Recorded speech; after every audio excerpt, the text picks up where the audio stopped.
Philippiens chapitre 1. Vous pourrez le lire, ou le relire, ou l'écouter sur YouTube. Il y a 30 versets. J'aimerais donc apporter une petite exhortation sur ce thème. Donc, cette lettre, c'est une lettre, je dirais, d'amour, pleine d'affection pour l'Église de Philippe. Donc, il apporte un message, une lettre pleine de bienveillance. D'ailleurs, il utilise un vocabulaire assez affectueux. Ça décrit le cœur de l'apôtre Paul, plein d'amour, plein de paix et plein de joie. C'est ce qu'il est et c'est ce qu'il exprime aussi. Quand on lit ce verset, « Que la grâce et la paix vous soient données, manifestez ma joie au sujet de la part que vous prenez à l'Évangile. Je vous porte dans mon cœur, je vous chéris tous avec la tendresse de Jésus. » C'est très affectueux, c'est très, je dirais, c'est une proximité assez importante. Et non seulement l'apôtre Paul manifeste son affection pour les Philippiens, mais aussi, voilà ce qu'il dit, il prie aussi pour que, voilà le texte, leur amour augmente de plus en plus en connaissance et pleine intelligence pour le discernement des choses les meilleures, afin que vous soyez purs et irréprochables pour le jour de Christ, pour le retour de Jésus. C'est encore une manifestation de ce qu'il a dans le cœur.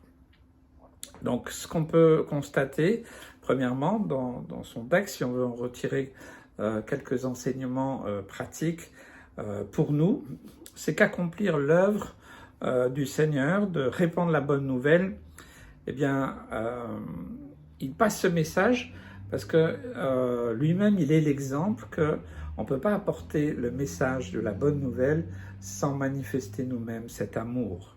Un amour vrai, un amour sincère, pas un amour tolérant ou galvaudé. Vraiment, ça, c'est important. Et on sait que s'il n'y a pas d'amour, qu'est-ce qui reste? Si vous voulez apporter le message de l'Évangile autour de vous, mais que vous n'aimiez pas les gens, qu'est-ce qui reste? La religion, des beaux ou des mauvais discours, des principes moraux, il faut, tu dois, toute une série de choses, mais ça ne peut pas donner la vie, tout ça. Si nous n'aimons pas les personnes à qui nous témoignons, d'abord, ça va se remarquer très vite, ça se voit. Si vous vous forcez à aimer quelqu'un, ça se voit. Regardez dans un couple, s'il y a un moment où il n'y a plus cette flamme, il n'y a plus cet amour, très rapidement, l'autre le ressent. Ça se ressent quand on n'est pas aimé. D'ailleurs, des enfants, des jeunes, même des adultes qui ont vécu ça dans leur enfance, moi, personne ne m'a jamais aimé, parce qu'ils ont, peut-être que les parents ne leur ont jamais dit « nous, on t'aime pas », mais ils l'ont manifesté en ne manifestant justement pas d'amour, pas d'affection, pas de tendresse. Certains, oui, ne savaient pas comment faire, eux-mêmes n'ont pas eu cela. Mais vous voyez combien c'est important. Donc, témoigner du message de la bonne nouvelle de Jésus sans amour, eh bien, les gens vont très vite le remarquer que, bon, en fait, c'est que de la religion. Tu es en train de nous raconter une histoire. Et ce témoignage n'aura absolument aucun impact. Ça sera une déception pour eux. Et puis, ça sera une déception aussi pour vous. Parce que vous allez dire, comment ça se fait, j'ai loupé. Alors peut-être que vous êtes dans un moment où ça va moins bien. Bon, peut-être que ce n'est pas le moment de témoigner. Je crois que pour avoir été souvent dans ma vie chrétienne, été dans la rue, au contact des gens, que des fois quand on ne va pas bien, je ne parle pas que quand on est en déprime ou qu'on a un problème vraiment identifié, mais des fois on n'est pas bien, on ne se sent pas bien, ça peut arriver, même aux chrétiens, eh bien on dit je resterais bien plutôt à la maison que de sortir à la rencontre des gens. Eh bien à chaque fois, en tout cas pour moi, et je sais que pour beaucoup d'autres, qui l'ont fait, qui me l'ont partagé, que à chaque fois, que quand on laisse, on dit Seigneur, bon ok, je laisse mes soucis, mes tracas, je laisse mon attitude, voilà, mais je me consacre totalement à ce message parce que j'ai cette joie, cette paix et cet amour pour aller annoncer le bon message de la bonne nouvelle de Jésus-Christ. Alors, eh bien, je vais vous le dire, je l'ai vécu tant de fois, eh bien, on est renouvelé. On s'oublie, finalement, on n'est plus le centre d'intérêt premier, et c'est le message qui devient prioritaire. Et alors là, il se passe quelque chose, et Dieu, en témoignant avec amour, avec vraiment affection, il nous renouvelle, il nous restaure. Et généralement, quand on revient, on est boosté parce que on a vu Dieu à l'œuvre déjà dans notre propre vie. Ça, c'est quelque chose d'important. Alors je dirais, il ne faut surtout pas se forcer à aimer. Peut-être reconnaître. Je me souviens de quelqu'un qui voulait servir le Seigneur et il me disait, écoute, je comprends pas, moi j'aime pas les gens. Je sais pas comment tu fais. Alors là, c'est vraiment un problème. Je dis, si tu veux servir le Seigneur et que tu n'aimes pas les gens, ça va pas le faire. Il vaut mieux que tu ailles faire un métier. Il n'y a pas, peut-être, voilà, Dieu va t'utiliser dans une autre dimension, mais pas rentrer dans le ministère avec cet handicap extrêmement important. S'il n'y a pas d'amour, c'est vraiment un problème. On ne peut pas se forcer à aimer. Il faut accepter, Seigneur, moi j'ai du mal à aimer. Moi, j'ai du mal à avoir de l'affection pour les autres. Moi, c'est peut-être certains, vous allez dire, bah, c'est mon monde à moi, c'est ma famille, ce qui compte, c'est moi. Je vous juge pas, je dis pas que c'est mal, mais je crois simplement que ça manque d'un équilibre. Il faut régler le problème du manque d'amour en demandant à Dieu de vous le donner. Seigneur, peut-être que, vous savez, il y a des gens qui n'aiment personne, et puis qui s'aiment beaucoup eux-mêmes. Il faut trouver l'équilibre. Je ne dis pas que tous les gens que vous allez rencontrer sont formidables, sont merveilleux. Non, pas du tout. Peut-être même en témoignant, on vous crachera dessus, on vous insultera. Voilà, c'est arrivé aussi. Donc, c'est juste dire que l'essence même de la croix, de ce que Jésus a manifesté à la croix, c'est de l'amour. Et il a manifesté tellement d'amour, Seigneur, je veux que cet amour me remplisse. Et ce que tu as fait pour moi, quand je vais donner mon témoignage, ce que Jésus a fait dans ma vie, dans ma propre vie, c'est avec plein d'amour. Parce que je sais que j'étais un pécheur et que je suis pardonné par grâce et par amour. Donc ça, c'est vraiment important, le problème de manque d'amour. Peut-être que vous n'avez pas conscience de ceux et celles qui sont en train d'aller en enfer. Ça s'appelle la compassion des âmes qui se perdent. Vous ne pouvez pas le fabriquer. Vous ne pouvez pas essayer de « ah oui, c'est pas de la... je dirais, c'est pas de la pitié, c'est pas... ah les pauvres ». Non, pas du tout. C'est un amour profond, puissant, ce que Jésus a fait dans ma propre vie, dans mon cœur. Je veux aussi que ça impacte ceux qui sont autour. Et quand vous témoignez, ça n'a pas du tout la même portée, parce que c'est pas vous, c'est l'amour de Dieu qui agit en vous et qui se répand. J'ai vu en témoignant personnellement, je me souviens de quelqu'un il n'y a pas si longtemps, bien simplement en donnant le témoignage de ce que Jésus avait fait dans ma famille, dans ma vie, eh bien, j'ai vu un homme qui était plutôt très loin de Dieu, s'est mis à pleurer, qui a été touché, qui a été visité par l'amour de Dieu, il s'est engagé avec le Seigneur, il s'est fait baptiser, ils sont mariés.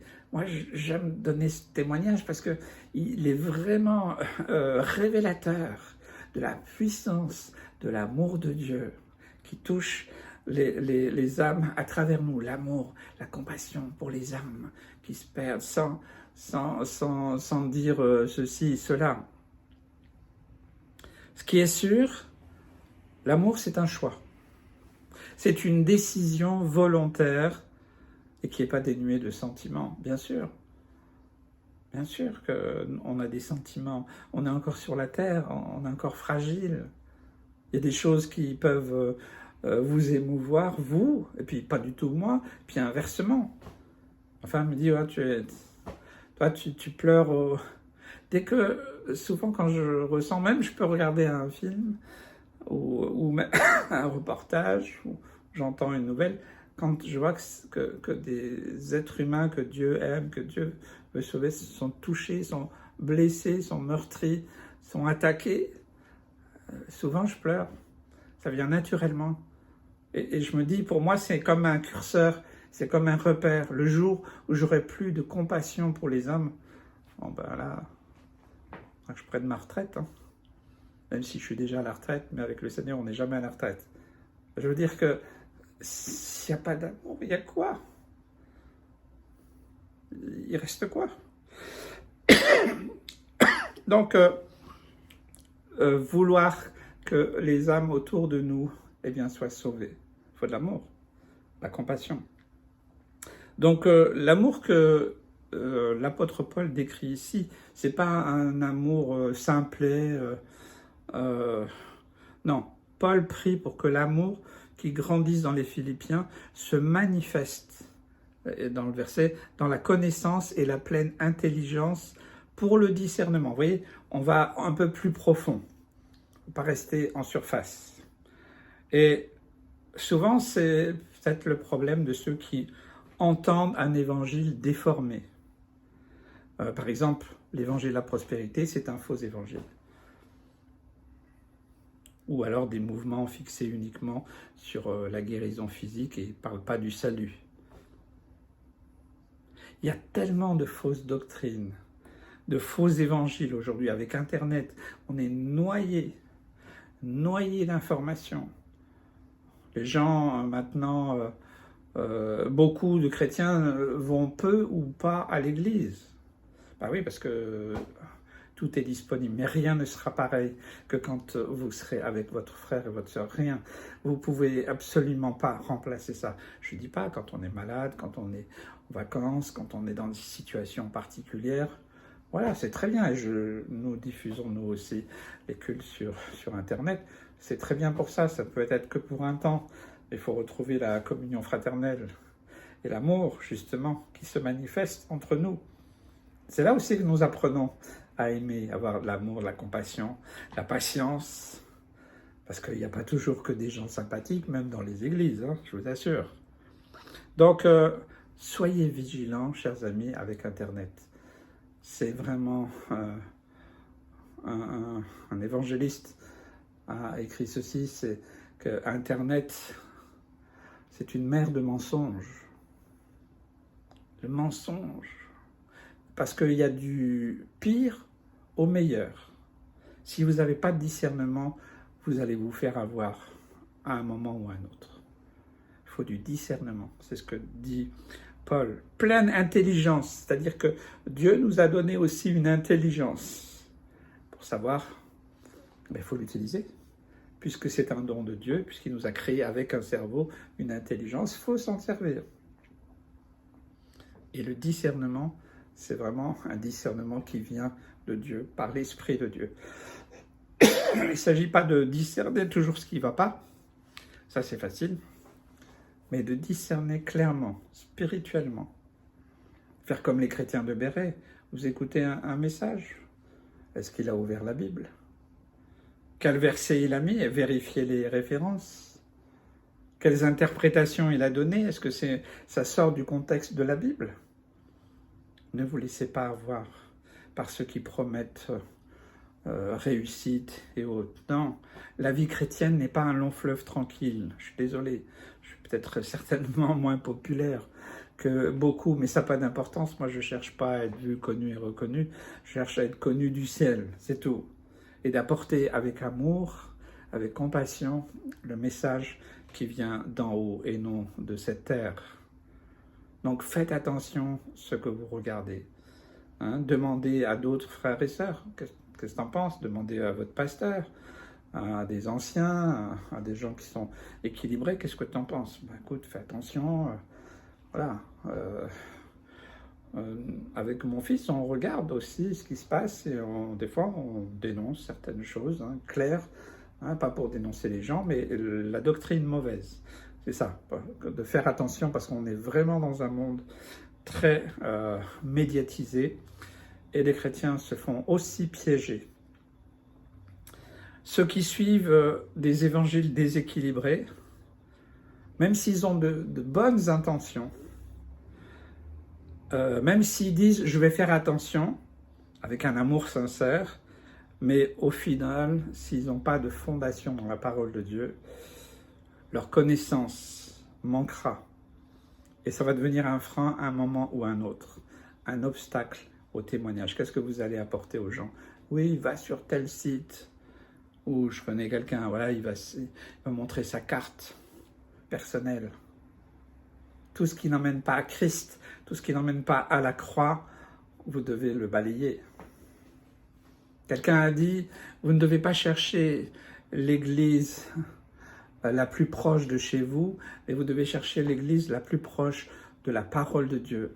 Ce qui est le critère, c'est la parole de Dieu, c'est pas le groupe de louanges, c'est pas parce que c'est tel ou tel grand groupe ou église de je sais pas où, de quel endroit du monde qui vient s'installer. Vous savez, aujourd'hui, maintenant, c'est ça les méga church, puis ils se reproduisent. C'est pas ça qui est important. C'est est-ce que la parole de Dieu est annoncée et prêchée dans toute sa dimension, avec amour? Est-ce que c'est vraiment l'amour fraternel qui règne? Je ne dis pas que c'est parfait, non. Vous venez dans l'église où je suis, vous allez où là? Vous allez vous serez déçus certainement, parce que je ne suis pas parfait, et que mes frères et sœurs dans l'assemblée non plus ne sont pas parfaits.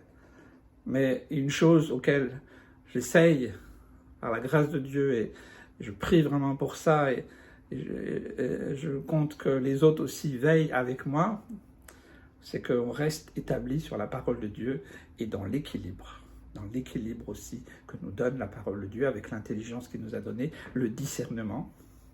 Tout simplement, donc on n'est pas meilleur, mais on essaye, on s'accroche à la parole de Dieu. Et c'est ça qui est important, c'est pas le méga church, c'est pas les super discours où certains n'ouvrent même pas la Bible, ils vont déblatérer toutes choses qui pensent, qui sortent de leur tête. Certains font de la psychologie sur la scène. Au lieu d'un message, c'est de la psychologie. Des fois, il y a des choses de bon sens que Dieu nous a données. On n'a pas besoin de prêcher ça. Mais prêchons la parole de Dieu. Celle qui sauve, celle qui délivre, celle qui restaure, celle qui guérit, celle qui renouvelle. C'est cette puissance-là que je veux garder dans mon cœur et que je veux vivre. Plus loin dans sa lettre, l'apôtre Paul, il parle de son procès, et notamment de personnes qui annoncent Christ par des motifs qui ne sont pas purs, en indiquant qu'importe, de toute manière, que ce soit pour l'apparence, que ce soit sincèrement, Christ n'est pas moins annoncé. Ça nous donne aussi quand même un indice. On peut prêcher correctement l'évangile et voir de nombreuses personnes se tourner vers Jésus, mais pour des motifs, des objectifs autres que l'amour que nous avons vu pour Dieu. Donc, vous voyez, c'est très subtil, parce que certains, c'est juste l'apparence, certains, c'est juste par orgueil, pour leur gloriole personnelle, comme j'ai dit tout à l'heure. Certains cherchent à être vus, connus et reconnus. Voilà combien, vous savez, quand des pasteurs se rencontrent, alors, tu as combien de membres? Alors, tu as une chaîne YouTube, il y a combien d'abonnés? Comme si c'était ça qui déterminait quelque chose au ciel. Rien. Vous savez, il n'y a aucune église, petite, moyenne, grande, extra grande, méga church, qui ne pourra contenir ce que le ciel peut contenir. Donc, moi, je ne cherche pas à remplir la salle où je suis, je cherche à remplir le ciel, parce qu'il y a plus de place. Et je dirais, voilà. Alors, simplement, humblement, en prêchant la parole de Dieu avec amour, avec simplement ce que Dieu a fait dans ma propre vie, dans ma famille, dans mon couple, dans mon foyer, et tout n'est pas parfait. J'ai fait aussi beaucoup d'erreurs, mais avec ce cœur repentant, prêt à revenir à la croix, se repentir, s'humilier, reconnaître ses torts, eh c'est formidable parce que Dieu agit, je vois Dieu agir. Depuis 50 ans que je connais le Seigneur, j'ai vu tellement de choses extraordinaires. Et même si des fois il y a des moments difficiles, j'ai passé dans ma vie, dans ma propre vie, je sais que le Seigneur m'a toujours ramené dans son amour, dans sa grâce, parce que voilà ce qu'il a fait. L'apôtre Paul nous décrit dans ce texte ce qu'il vit lui. Lui, n'oubliez pas, il est dans les chaînes à Rome. Il écrit ses lettres pour encourager les églises. Il veut inspirer, il veut encourager les chrétiens à vivre et à rechercher cet amour, à vivre dans cette même dimension que lui. Paul voulait partager son expérience pour éviter aux Philippiens de faire des erreurs et de perdre du temps. C'est ce que je vous invite aussi à faire. Alors pour que ce chapitre soit vraiment utile aujourd'hui et pour le témoignage, ça serait important, ce serait judicieux que nous nous posions juste quelques questions et je vais terminer. Vers quoi est dirigé notre amour? Et je le dis sans jugement. Est-ce que nous aimons vraiment notre prochain? Vraiment? Est-ce qu'on serait prêt à donner sa vie pour notre prochain? C'est pas si simple de répondre, parce qu'on ne sait pas ce qu'on ferait dans certaines situations. Et quelles sont nos motivations pour annoncer l'Évangile, ou quelles sont nos démotivations pour ne pas annoncer l'Évangile? Est-ce que nous-mêmes, on a bien compris le message de l'Évangile, de la croix? Alors, est-ce que cet amour est vraiment sincère? Est-ce qu'il est ancré en nous? Est-ce que nous cherchons à discerner, avec l'aide de son esprit et de sa parole, les temps, les circonstances dans lesquelles nous vivons? Est-ce qu'on a l'habitude d'écouter n'importe quoi, de se remplir d'informations qui sont nocives? Est-ce qu'on sait reconnaître les fausses doctrines? Est-ce qu'on sait reconnaître les pièges? Ce que la Bible dit, faute de discernement, le peuple est sans frein. Prions pour vraiment avoir cet amour et ce discernement. Que Dieu vous bénisse et vous encourage, vraiment vous encourager à avoir, que l'Esprit de Dieu descende sur vous maintenant, que vous ayez cet amour, la compassion pour les âmes qui se perdent, déjà dans votre propre famille, puis autour de vous, dans votre quartier. Si on ne leur annonce pas, qui va le faire? Qui? Oui, Dieu est tout-puissant, je n'ai pas besoin de prier. Peut-être qu'on peut penser ça. Dieu ne vous juge pas et vous dit, et toi? Toi, qui écoute, qui regarde, lève-toi. Et dis, Seigneur, je reconnais, je n'ai pas cet amour. J'ai juste l'amour pour moi, pour mon petit entourage, ma petite vie à moi. Et je mène ma petite vie chrétienne pépère, et ce n'est pas un jugement.